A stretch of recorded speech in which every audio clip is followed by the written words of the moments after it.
Fala galera, Japa na área, aqui para mais um vídeo para vocês do nosso curso educacional do gráfico de Renko. Beleza? Então vamos para mais uma aula. Antes de mais nada, então te inscreve no canal, deixa o teu like e bora para a aula.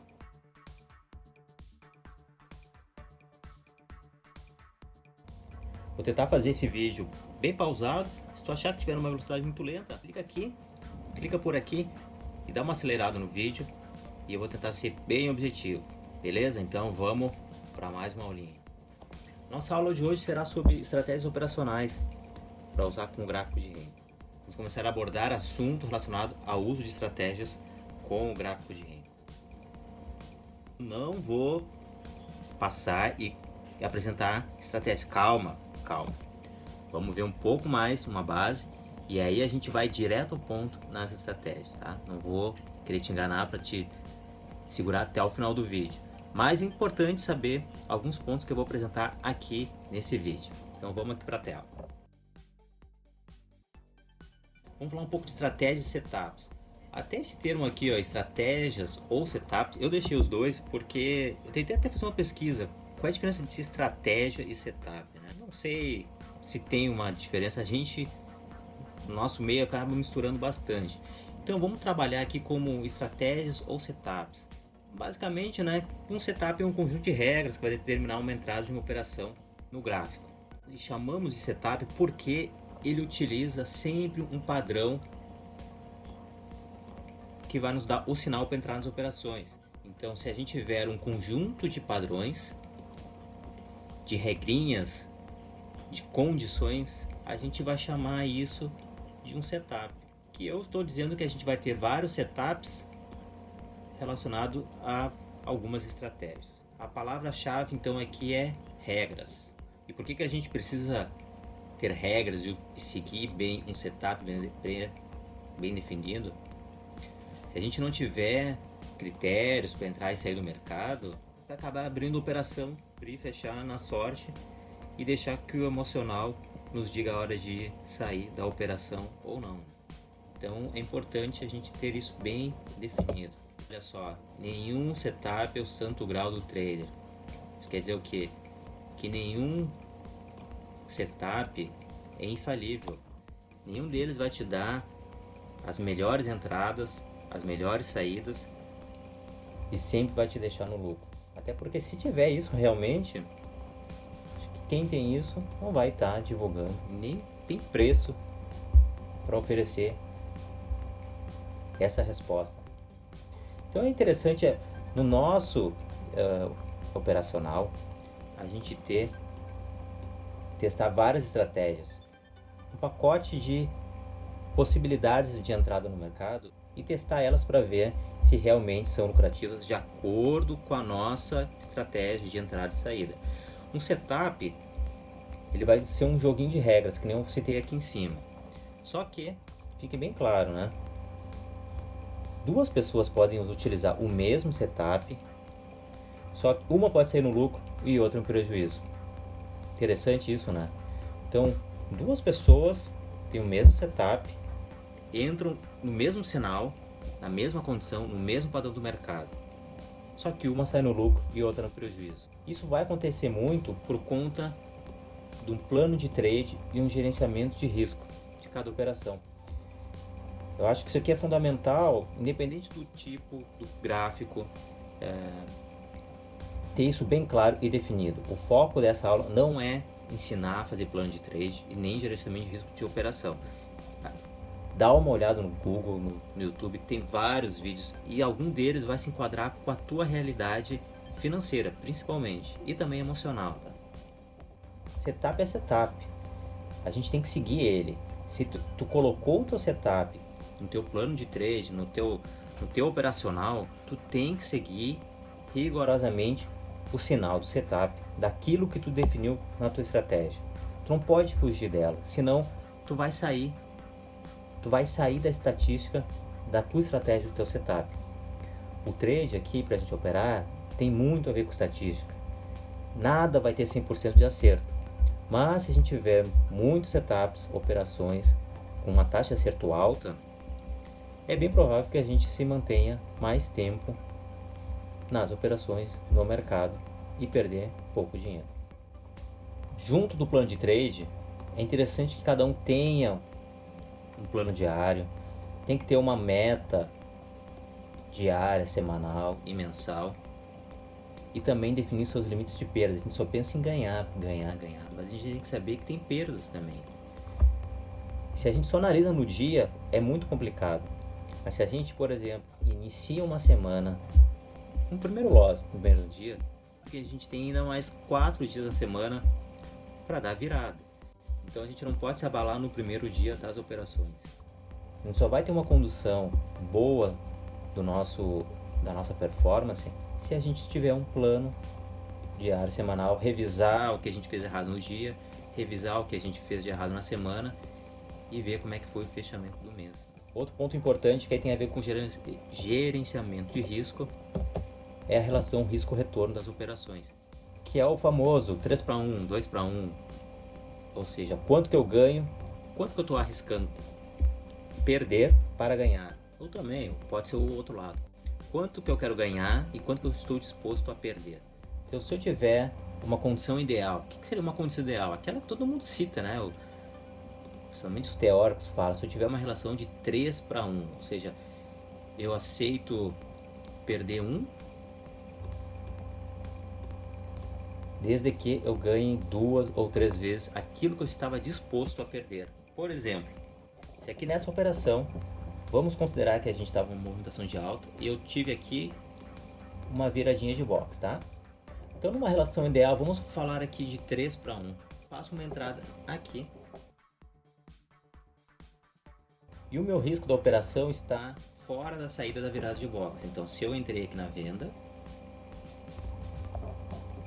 aqui eu tenho um box para reverter e eu vou colocar o meu stop aqui. Então eu fiz a entrada aqui e o meu stop fica na operação. Qual que é a minha relação aqui de perda se o mercado voltar até lá em cima? Eu tenho um box, 2 box. 2 box seria o mínimo da reversão para a virada de box e gerar um box positivo aqui no trade. Vamos considerar 2 box, tá?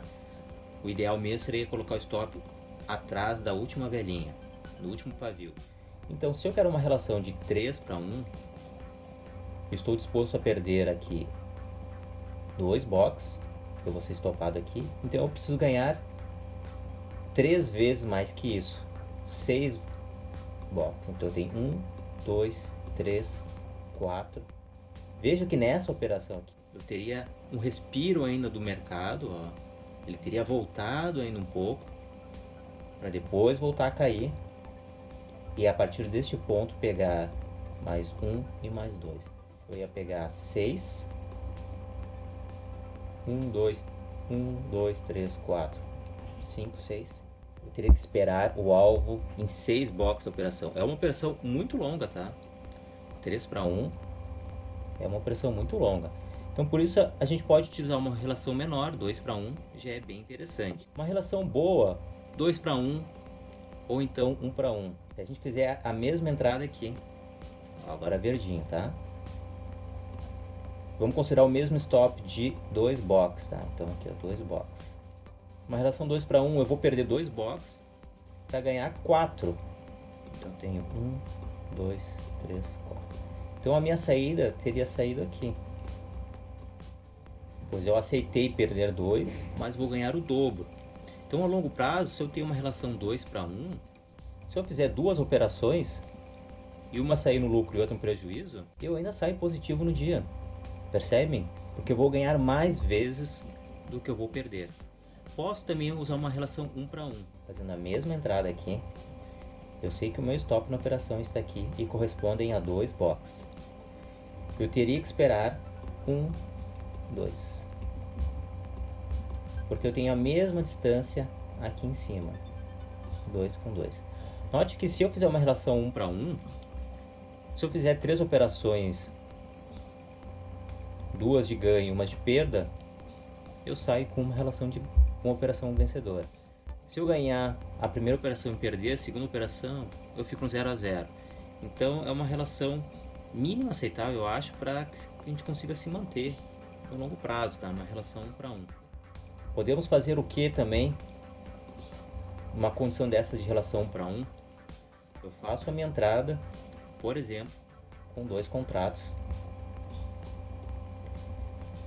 E eu saio da minha operação na relação 1 para 1, 2 box, eu saio com um contrato aqui.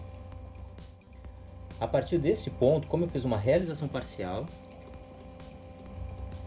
eu movo o meu stop para cá, para minha entrada, e deixo o trade correr, né? Aí o trade continua, ele corre, porque se o preço voltar e pegar a minha entrada, eu saio no 0 a 0.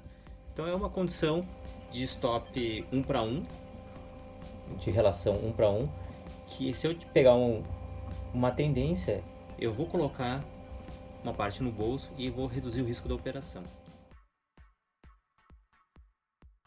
E por fim, uma outra relação que é 1 para 2, 3 para 1. Eu aceito ganhar 1 e eu aceito perder 2. Eu aceito ganhar 1 ou eu aceito perder 3. Essa aqui é uma relação um pouco complicada, tá? O que seria? Eu entrar na venda aqui, e a gente já viu, né, que eu tenho um stop de 2 box, só que eu aceito pegar um box só. Eu pegaria apenas um box, ou seja, eu vou pegar um box de gain para 2 box de perda. Para a gente trabalhar numa relação assim, a gente tem que ter uma taxa de acerto muito alta. Para cada perda que a gente tiver numa relação 1 para 2, eu preciso acertar 2 para ficar no 0 a 0. Então, para usar esse tipo de relação, a gente tem que ser muito assertivo e usar em pontos muito específicos. E por fim, vamos falar um pouquinho de sinais para entrar nas operações. Eu vou simplesmente abrir o gráfico e não comprar e vender? Obviamente que não, né? Para quem não tem bola de cristal e tem uma fórmula mágica, a gente precisa avaliar alguns pontos. O que eu recomendo e olho para pensar em fazer alguma operação? Alguns pontos de contexto que a gente pode enxergar dentro do gráfico. O primeiro deles é a movimentação do preço. Tu vai ver o gráfico, tu vai ver o gráfico, tu vai ver que no passado, olha um pouco para trás o gráfico, tu vai ver que ele vai ter alguns zigue-zagues, né? Então ele vai ter alguma movimentação. Então tu vai ter uma ideia de como que está a volatilidade e a força para movimentar o gráfico para cima ou para baixo. Outro ponto que eu acho interessante olhar dentro desse contexto, antes de abrir uma operação, é se tu vai ver se o mercado está com alguma tendência definida, se ele está fazendo topos e fundos, se ele está trabalhando muito de lado, e aí tu vai ficar um pouco mais esperto, você vai atuar um pouco mais na compra, mais na venda. Aproveitando que tu está olhando com o gráfico, tu já vai traçar os teus suportes e resistências. Algum suporte, resistência interessante, que viu que não foi rompido, ou foi rompido, mas sem muita expressão e começou a lateralizar. E então vai buscar o teu sinal de entrada na operação. E esse sinal pode ser o quê? Pode ser um padrão gráfico. Vai estar olhando a movimentação gráfica, vai ver um fundo duplo, ou está vendo uma movimentação de alta e de repente tu vai ver um topo duplo, ou então um ombro cabeça ombro. São alguns padrões de mercado. Ou tu vai ver que o mercado vai começar a fazer uma cunha, ou tu vai ver que o mercado ele vai estar trabalhando num canal. Então tu vai ver alguns padrões e vai buscar entrada de acordo com a sua estratégia. Outro sinal de entrada é a partir de um indicador. Pode ser o IFR, pode ser um cruzamento do MACD, pode ser uma média móvel. O indicador ele também vai te auxiliar, vai te dar sinais para favorecer a entrada na operação. E por fim, também tu pode procurar padrões de força no próprio Renko, que vai te dar força, vai te dar um pouco mais de garantia para a entrada na operação. Então eu acredito que se tu combinar esses pontos aqui, tu vai conseguir ter uma certa assertividade para a entrada nas operações. Lembrando, a gente não vai ter certeza de nada. Não se tem uma certeza que a operação vai sempre a nosso favor. Por isso a gente tem que estar prevenido junto com o nosso gerenciamento de risco, aonde está o nosso stop, para sair da operação. Mas se a gente tiver motivos para entrar numa operação, motivos claros, pré-definidos, a gente vai ter maior probabilidade do acerto da nossa operação. Beleza, pessoal? Então na próxima aula eu vou falar sobre um padrão de força do Renko, sobre padrões de box. Será que existem? Quais são eles? E aí então a gente vai falar um pouco de estratégias operacionais e vamos falar um pouco dos indicadores e algumas das mais utilizadas para vocês aplicarem nas operações. Beleza? Então é isso daí, forte abraço, até a próxima.